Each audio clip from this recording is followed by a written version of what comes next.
Hi, everyone. Welcome to Feliciano Live. Today, we're talking about Facebook and the issues that Facebook has been having. We're here with Dr. Petrali Chatterjee. She is a professor of marketing here at the Feliciano School of Business. She's also a social media expert, so she'll be taking us through talking about Facebook in particular. As we've done in the past, if you have any questions, feel free to ask those questions as we progress through the interview. So the first question is, Dr. Chatterjee, can you please provide an overview of the Facebook privacy issue or case? Welcome. Facebook allowed millions of users' data to be collected on its platform by a third-party app called This Is Your Digital Life. And the company that owned the app, collected the data and sold it without their consent to a data analytics firm called Cambridge Analytica, who in turn used it to influence consumers to vote during the US presidential elections in 2016 and the Brexit vote in the UK. The fact that the data was collected from 300,000 users that downloaded the app and hence basically consented to their data being collected is not at issue. The issue is the other 67.7 million users who are friends of those 300,000 users that were not aware that their data was collected. They did not consent to their data being collected and then being sold to commercial data analytics firms. Great. For those of you who just joined us, we're here at Feliciano Live talking about Facebook, and Dr. Petrali Chatterjee, who's a professor of marketing here at the Feliciano School of Business, as well as a social media expert. As we progress through this interview, feel free to ask questions. We'll be taking those questions live. Our next question is, why are companies deleting their Facebook accounts? So in the wake of this controversy, the hashtag delete Facebook started trending, and there were many notable experts, founders of digital media firms who came out, and one of them being Brian Acton, who is the founder of one of the founders of WhatsApp, a company that was actually bought by Facebook in 2014. And he came out loud and clear, imploring users to basically delete Facebook. Having said that, after the initial days of consumers and users venting their frustration and deleting their accounts was over, it has largely died out. Only a handful of companies have actually taken action. 3 brands that are well known, Playboy, SpaceX, and Tesla, have deleted their accounts, and Elon Musk went on Twitter and on TV talking about it. And he largely explained that he deleted them because the pages weren't good anyway. Neither Playboy, Tesla, or SpaceX ever advertised on Facebook. So that was the extent to which they responded to this particular controversy.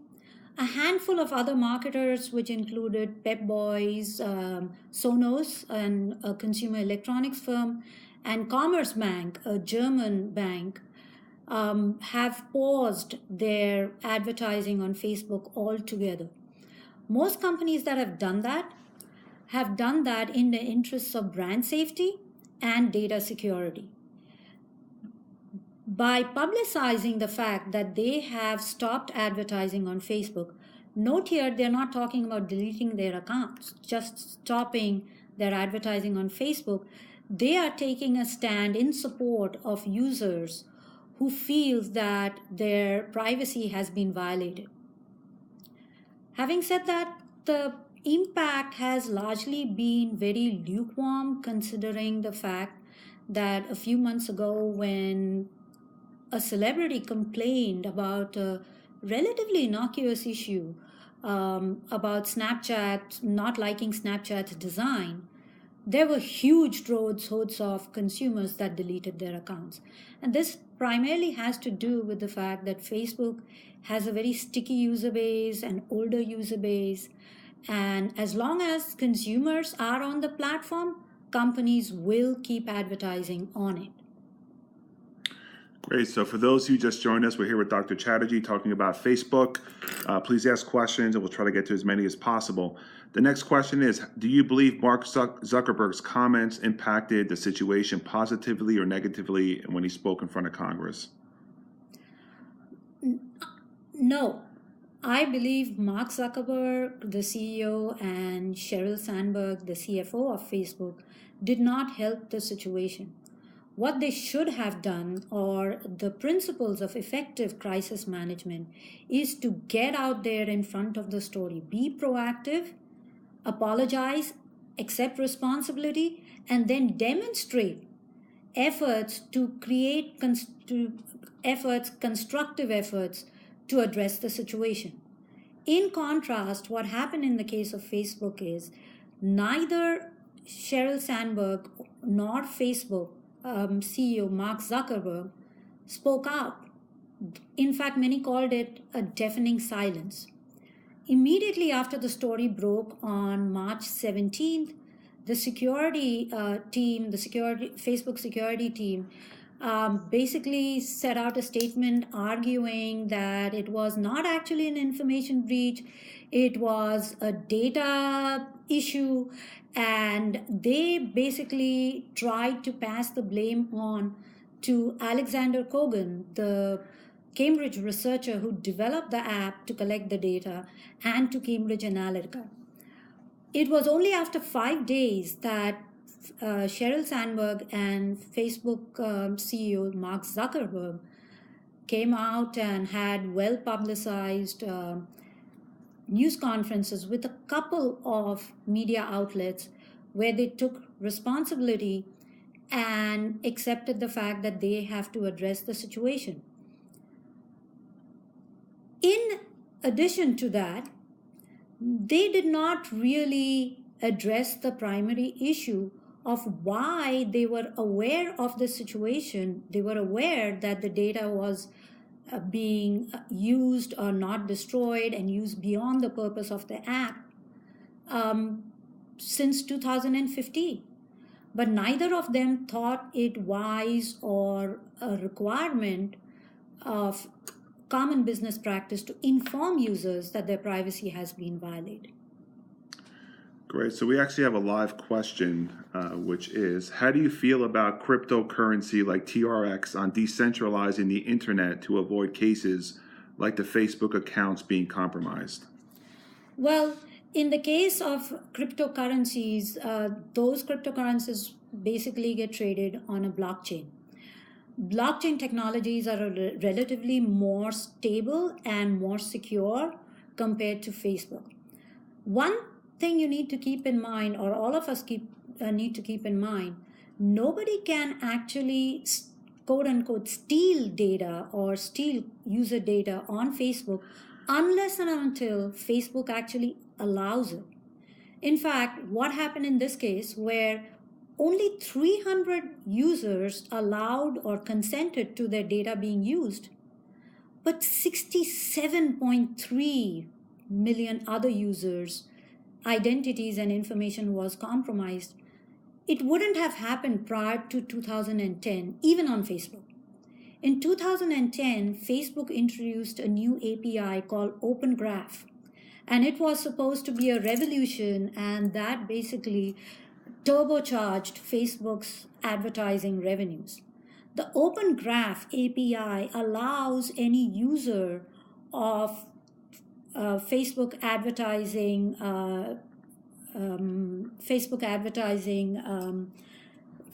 features. I'm sorry, I'm going to backtrack. So what it allows is, I did not want to say marketing firms and advertisers, but basically that's who they are. Marketing firms and advertisers who are part of Facebook's advertising network can use Open Graph to collect information on users And in turn, those users basically provide a gateway into the information of their friends. This wasn't possible prior to 2010. It was only in 2010 when marketers were able to start using this particular feature. In 2014, when Facebook realized or found out that there was flagrant use of this particular feature by different advertisers, they clamped down and they basically closed it. They went and informed many of the third-party app providers that they are supposed to delete all that information.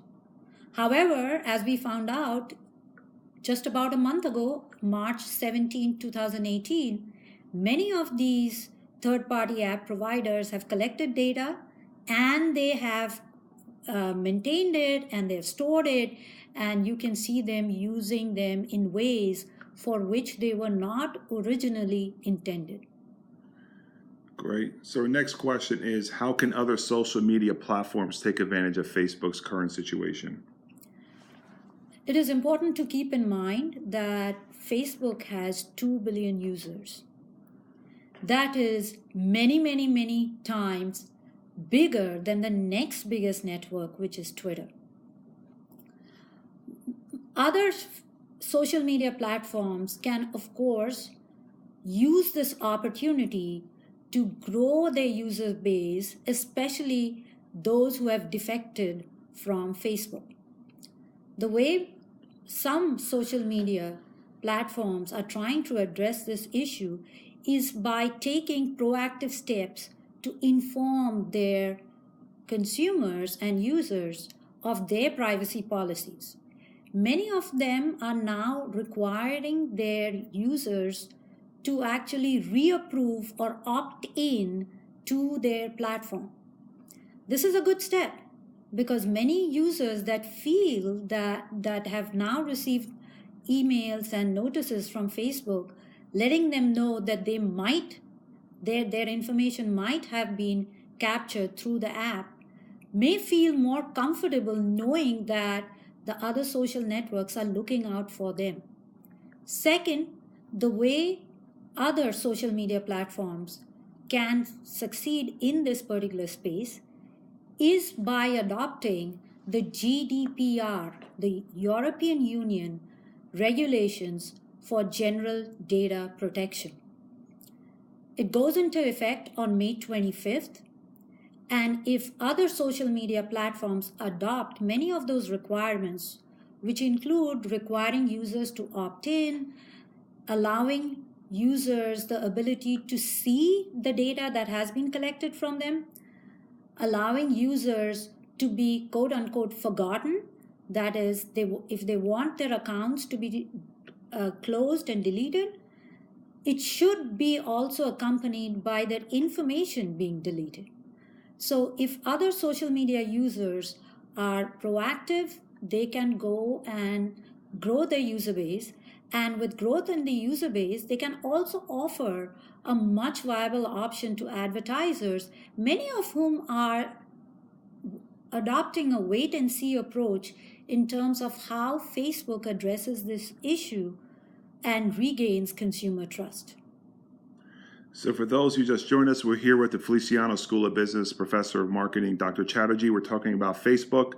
If you have any questions, feel free to ask them live. Next question, can Facebook bounce from this issue? Well, we have to look at this issue from a short-term perspective as well as a long-term perspective. In the short-term perspective, as I had just mentioned, the fallout from the finding on March 17th has been relatively lukewarm. So after the story broke on March 17th, to date, there hasn't been any material change in the user base. Given that they have 2 billion users, a million or two users or even more may not make a dent on their advertising revenues. In the short run, many advertisers are skeptical and they are not willing to increase their advertising spending on the websites. in the long run, as the FTC investigation gains steam, there will be other information that will now come out in the public domain, and many users and advertisers will rethink their advertising campaigns and spending on Facebook. It's important to keep in mind that Facebook has become a necessity or a utility for most firms' marketing communications efforts. Social media platforms like Facebook and search engine are part of what are called inbound marketing communications. And most firms advertise on Facebook and execute search engines on a continuous basis, because if they don't do that, the consumer doesn't know they exist. So out of 6 million users, losing a handful of advertisers at this stage may not be an issue. But if there is more information through the FTC investigation in the US and the EU investigation in the UK, there will be other consequences, primarily arising from a consent decree that Facebook signed with the FTC in 2011 for a prior privacy breach.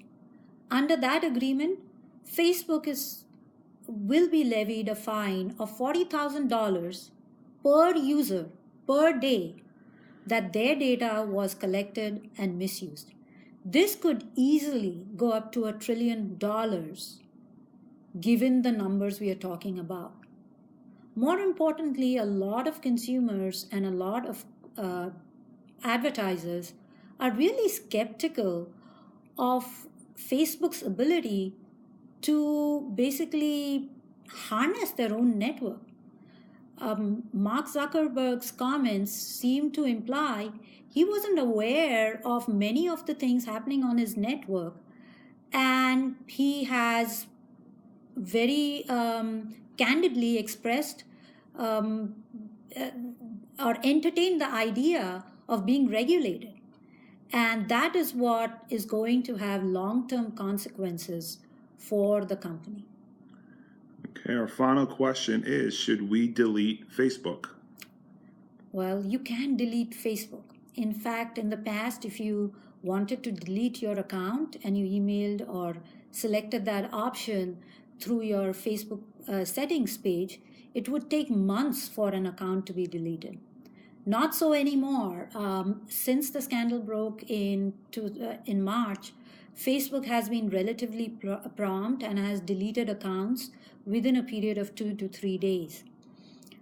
Having said that, if you delete Facebook, you also need to delete a bunch of other related apps that are owned by Facebook.